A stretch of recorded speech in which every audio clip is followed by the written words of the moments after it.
Hello world, welcome to the 92nd Climate Change Emergency Protest Rally here in Gettysburg, Pennsylvania. It is September 11th, 2020, and this is the 92nd Climate Change Rally. Next week will be the 93rd, that'll be on September 18th, hopefully around the same time. Tanya's here with me, and there's two of us here for the protest. Hello, what's it gonna take, world? We all gonna have to burn up before we start taking action. So, switching over from that is the fires in California, Oregon, and Washington, and 11 states total in the West. So basically the whole West is burning right now to different degrees. California, Oregon, and Washington are taking it on the chin right now. However, and Colorado as well. The world, it indicates though that the drought situation in the whole West is going to be in trouble here soon. You can't keep having a drought and not have fires, and they'll blame it on arson or lightning strikes or whatever, but the basic underlying reason behind everything is climate change and the drought situation. Last week, east of LA, Los Angeles, USA, it was 121 degrees Fahrenheit. It really can't get physically hotter than that. The environment doesn't support anything right now that gets hotter than that. So things are getting as hot as they can be. Phoenix, Arizona, it was, they set a record a few weeks ago, 50 days above 100 degrees this year so far, and now they're up to 100 days above 100 degrees, and now they're up to 110 days above 100 degrees Fahrenheit. So that's 43% of all the days in the calendar this year that are above 100 degrees in Phoenix, Arizona. That is absolutely ridiculous. It's unsurvivable without electricity and air conditioning. The fires out west, they're making their own weather. The fires and the clouds, or the smoke from it, is going so high it's making its own weather. You also see during the fires, you see fire-nados, which is a tornado, which is unique to the United States for the most part, and it's swirling air if you're from elsewhere, and it's vertical, and it can get speeds up to 200 some miles an hour. So you have fire-nados, which are just pure fire spinning in a circle. So it's almost biblical what's going on. One of the things that people don't know about is that when you have gas and oil-fired electric generating facilities, they're less efficient when it gets hotter out, and it's something that people need to look into. You're going to have rolling blackouts more and more as the fires get worse and worse, and as the heat keeps going. You're going to have the heat affects the grid as well. We have an older grid in the United States, electrical grid, and you're going to have electrical breakdowns. So you're going to have even more rolling blackouts, what's going on in the United States. So it's a bad situation if it's really hot out and the grid goes down. You're going to have people dying from that as well, heat exhaustion. You have wet bulb temperature, which is 35 degrees Celsius with a certain amount of humidity that people can't cool themselves down, and it's unsurvivable.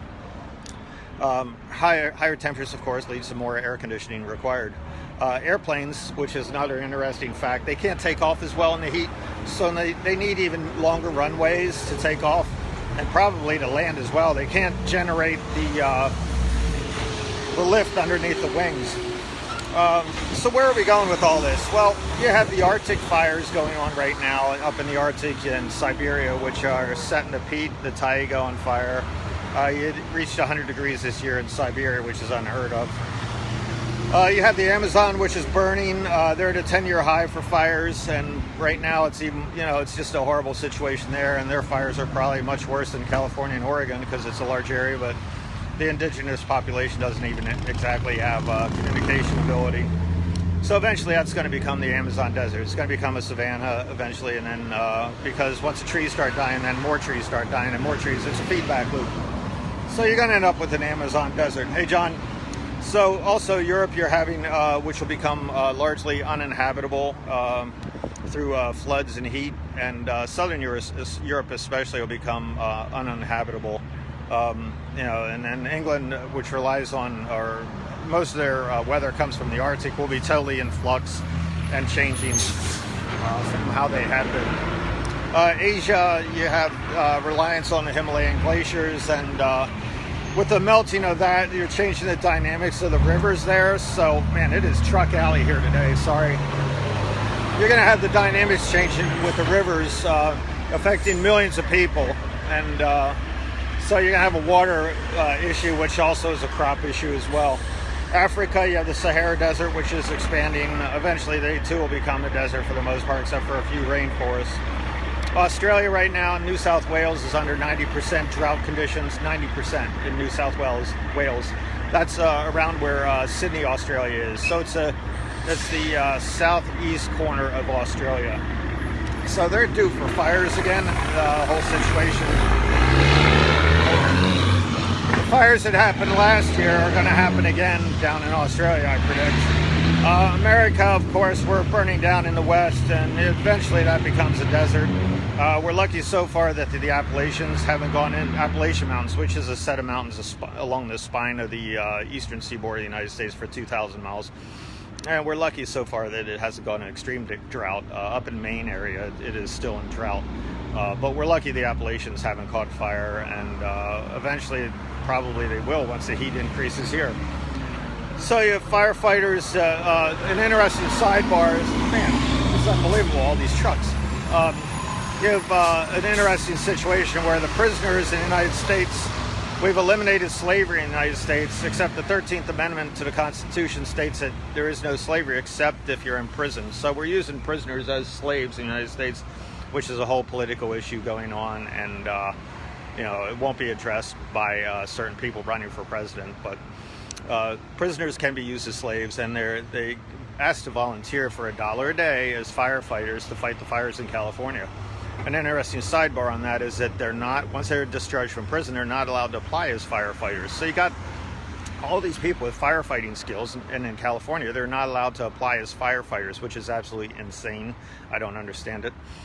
You have farm workers, they're required to pick the food, and I think 25% of our food in the United States comes from California areas, so that's in trouble. If the farm workers are under extreme heat, then they have little chance of surviving out in the fields when they're told to keep working. They'll just drop over. But they're illegal aliens or just migrants, and people tend to treat them worse than ordinary people, and I don't know why. It's a horrible situation for them as well. They're doing a service for our country in many different jobs, and they need a clear path to become citizens if they choose to do so. So with heat, you get fires. In fires, you get heat. You get derechos, which is a side issue with climate change. You get these straight line winds, which Iowa experienced at 143 miles an hour. You get hurricanes increasing. Right now, there are 6 tropical storms or tropical depressions developing in the Atlantic. So they're either hurricanes or they're tropical depressions or tropical storms. 6 of them right now at a time. They're running out of letters in the alphabet. Then they have to switch over to Greek words in the alphabet to name the hurricanes. You can have an increase in viruses as well as health issues such as asthma. Right now, Portland, Oregon has the worst air quality in the whole country and in the whole world. Portland, Oregon has the worst air quality of any city in the whole world. You have an increase of water vapor with increased heat. Right now, it's a 7% increase in water vapor in the atmosphere, and so what that can lead to, and I estimate this is what's going to happen in California, is you have a La Nina setting up, which can be lead to more drought in California. But I predict by January, this guy's going to hit my car. By January, I think, or so, I would expect that they're going to have a flood situation develop, and all these trees and everything that is burned is going to just cascade right through the mountains and cause a giant downwash of floodwaters into Central Valley, California, and wherever else the fires are. So, right now with the United States and in general, you have corruption going on with our government. You have collusion and you have complicity with as far as the capitalistic system and politicians for hire. The media does not report about climate change, and if politicians don't talk about it, this is unfathomable that Biden and Trump aren't mentioning the fires in California. They don't talk about climate change, and they treat it as a third-rail issue. Meanwhile, people are dying, and we have entire areas burning down. So you really need to look at your politicians and ask what kind of political game they're playing with people's lives and also the world's lives. If they aren't going to take climate change seriously, you need to really think about, even though they're the nominees, maybe about dumping them and save your party, save the world. So a little known piece of information is under the CARES Act, that was a bailout in the spring that we had, sort of kind of, that actually bailed out corporations. The Federal Reserve bought the debt in bonds of the oil companies and the gas companies that had any debt. So basically, United States citizens now own oil and gas companies' bonds. And that just proves that both parties are corrupt, and we're not going to get away from fossil fuels. They talk a good story, but they're not going to do anything. I didn't even mention the oceans heating up, and they're taking 90% of our heat from the atmosphere, and it's stored in the oceans. So, without the oceans, we'd be in big trouble. And that's a whole talk unto itself, and I'll get to that probably in the next week or two, and talk about the oceans and the effects that climate change is having on them. So our worst future, things are just going to keep getting worse and worse. And I know this doesn't sound good and it's Debbie Downer, but it is reality, and you all need to wake up. And I'm sure that most of you listening here are already in the choir and you understand what's happening. But if you're new to the situation, you need to wake up and start doing your own protests, start posting incessantly about climate change and what's happening. You are fighting for your very lives, and you can be silent and then you'll be ignored by your politicians and everyone else. You need to broach the subject with your friends and family and try to get a conversation about climate change and what to do, and at least talk about it. 7 billion people are going to die. Most of the population of Earth is going to be wiped out. And I'm no expert as far as telling you when, but in my estimation, we're going to start having some severe problems, not like we're having them already, but even worse problems by 2023. And it's going to be a food insecurity issue alongside the heat. And I think by 2026, which is less than 6 years from now, I think we're going to have trouble surviving as a species. So thank you. Have a good day.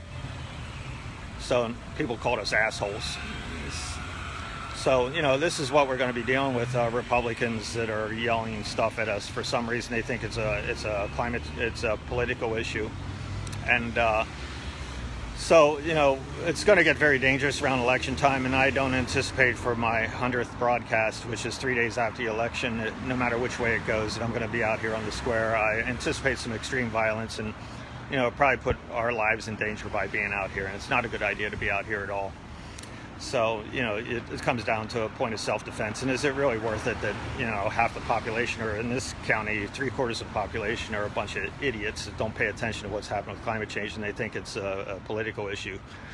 The other part of the population isn't paying attention because they're de facto climate change deniers, and they're not doing anything about it either. You don't see anyone out here, you don't hear anyone posting about climate change, and this means you Democrats as well.